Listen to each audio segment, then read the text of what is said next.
Since February 2022, the Russia-Ukraine conflict has dealt a massive blow to the global economy, weakening the post-pandemic recovery of the world and aggravating the already high inflation in Europe and the US. As 2022 comes to a close, it's time we bid farewell to the old and usher in the new. That is why we have Willie Li, the chief economist at the Milken Institute, to review the world economy 2022 and share with us his outlook of 2023. Prior to joining the Milken Institute, Willie Li was managing director and head of North America Economics for Citi Group. Before Citi, Li was deputy division chief at the International Monetary Fund. Here's the interview. You're welcome to Global Vision. Thanks for joining us in the show. Yudan, thank you so much for inviting me. I think it's a pleasure and privilege to be here and to be able not just to talk to you, but also to your audience in Chongqing and Chengdu and your global audiences. We know 2022 had a rocky start with the Russia-Ukraine conflict, and most economies are struggling with recession or recession fears. What are the major impacts of the Russia-Ukraine conflict on the global economy? First, everyone has suddenly realized there's a huge jump in geopolitical risks, and it's raised the awareness of military threats to countries in NATO, the NATO alliance. It's also amplified European countries' fears about their own sovereignty and national integrity. And we also see there's been a lot of economic and humanitarian fallout that's come from the war. The high energy prices, as well as the shortage of grains, have hurt people, not just in developed countries, but also in developing countries. And right now, I think it's very clear that energy security and food safety are the new concerns for all of us to have to worry about.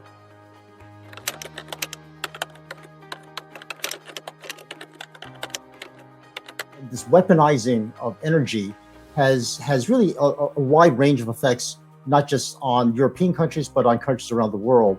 The European dependence on Russia for energy is quite uneven. Countries like Germany and Eastern European countries are much more dependent on Russia for their energy and natural gas. Countries like France and Spain have more access to alternatives like nuclear power and imports of liquefied natural gas. And the United States has had a role in trying to alleviate some of these shortages by exporting a lot of liquefied natural gas as a substitute for the cutoff in Russian gas to the European countries. And that's helped the European countries this winter cope with the loss of their Russian gas. The real question is going to be what will happen next winter when the Europeans will not start off with the huge storage of natural gas that they started just prior to the war.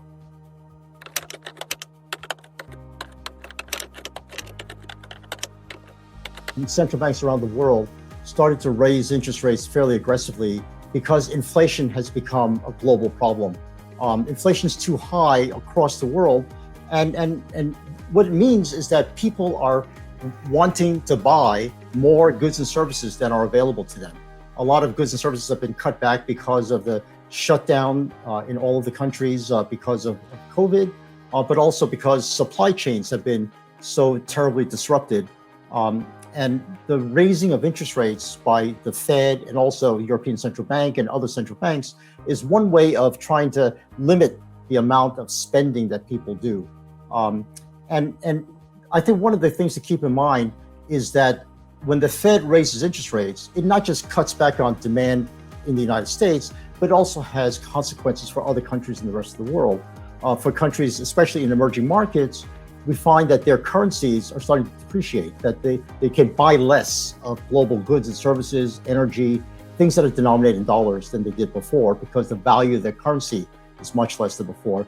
And the Fed is quite well aware that these consequences are there. But I think in the mind of the Fed and European Central Bank and other central banks that are raising interest rates, the importance of limiting inflation and getting inflation back to 2% will help not just the European countries and the United States, but it will help the global economies in the long run, because once we have inflation become runaway, we become captive to the difficulties of catching up with higher and higher prices. And that's the situation we lived through in the 70s, which was not a very easy thing to deal with. So on top of high energy prices, on top of high food prices, one bad consequence for a lot of the emerging market countries is that the high interest rates have limited their ability to pay off their debt. And the rise in debt situation is just getting worse.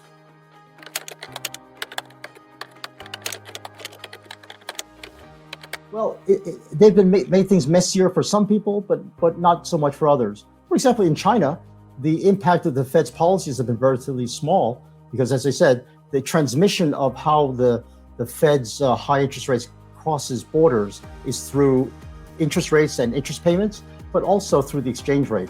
But China, fortunately, was able to control the amount of capital flows coming in and out of the country, and also manages the exchange rate. So China is a good example of a country that has had very little impact from the Fed's tightening of monetary policy. But one of the things that we know that has come about because of the COVID pandemic is that inflation really has become a global problem, and that is something that I think all countries are going to have to face up to. And each country is going to have to fight the inflation problem differently because inflation is really quite different in different parts of the world. Right now, inflation is about 7%, and the Fed's target, as well as the ECB's target for inflation, is 2%. So you can see that even though the Fed has raised interest rates fairly aggressively, dampening effect that comes from high interest rates hasn't really kicked in yet. What the Federal Reserve anticipates is that inflation won't come back to their 2% target until maybe 2025, so several years from now. And the ECB looks like they are not anticipating inflation in Europe will return to their target until about the same time, 2025.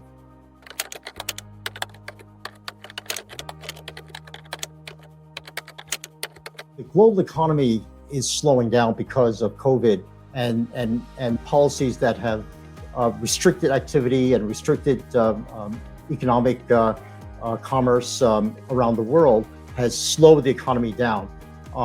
But investment flows are still going on. Investors are still looking for the best place to put their money.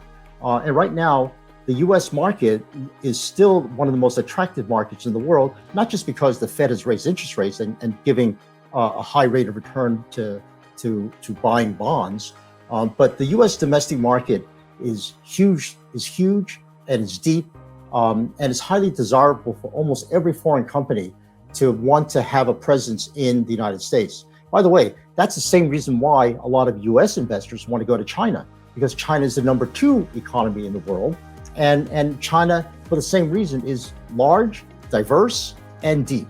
So we can see that the attractiveness of investors and foreign investment flows has to do with the underlying fundamentals of each economy. And both the US and China are the 2 most attractive places in the world right now for investors.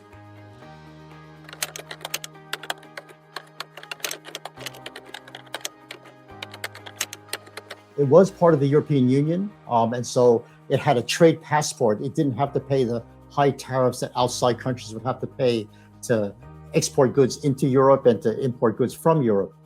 So the trade flow between the UK and Europe was really quite strong until Brexit, until the UK decided that it really should regain more of its sovereignty and control more of its cross-border flows.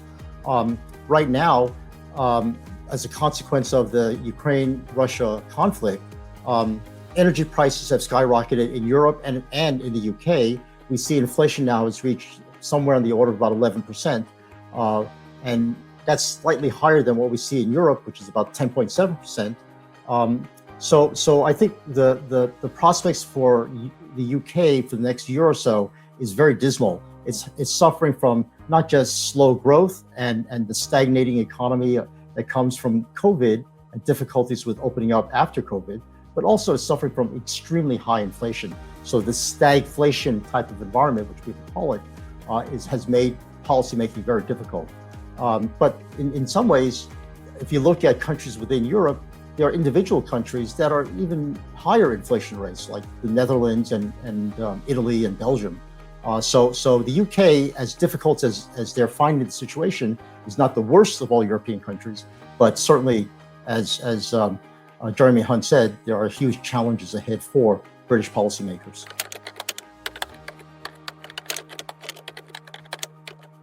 Because emerging markets are so different. There are some emerging market countries that import commodities and oil, and there are countries that export commodities and oil. Of course, naturally, the commodity and energy exporters are doing quite well. Saudi Arabia, Indonesia, Brazil.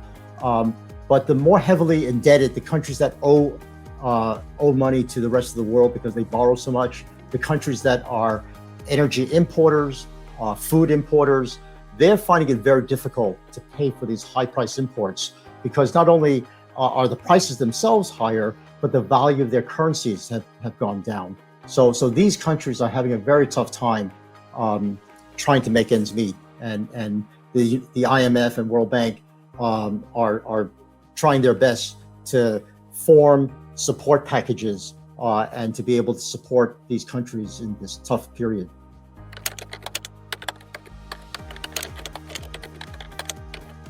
For some areas, such as China, which is emerging from severe COVID shutdowns, the road to recovery, right, is right on the horizon, but there are big challenges.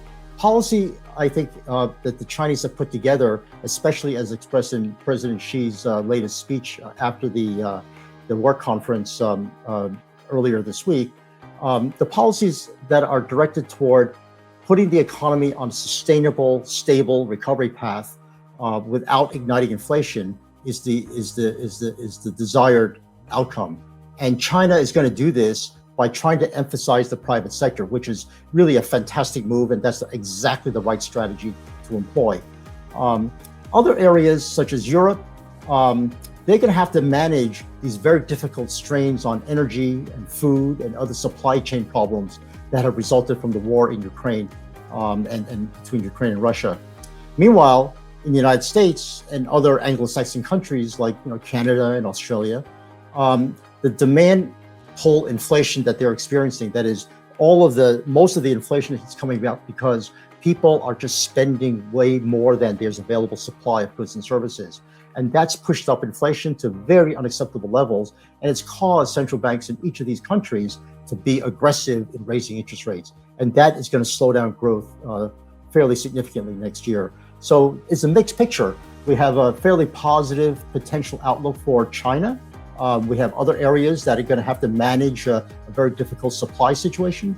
And we have the United States and other countries that are going to have to manage the demand side. So problems around the world seem to look very similar: slowdown, inflation, but the policy solutions are going to be very different.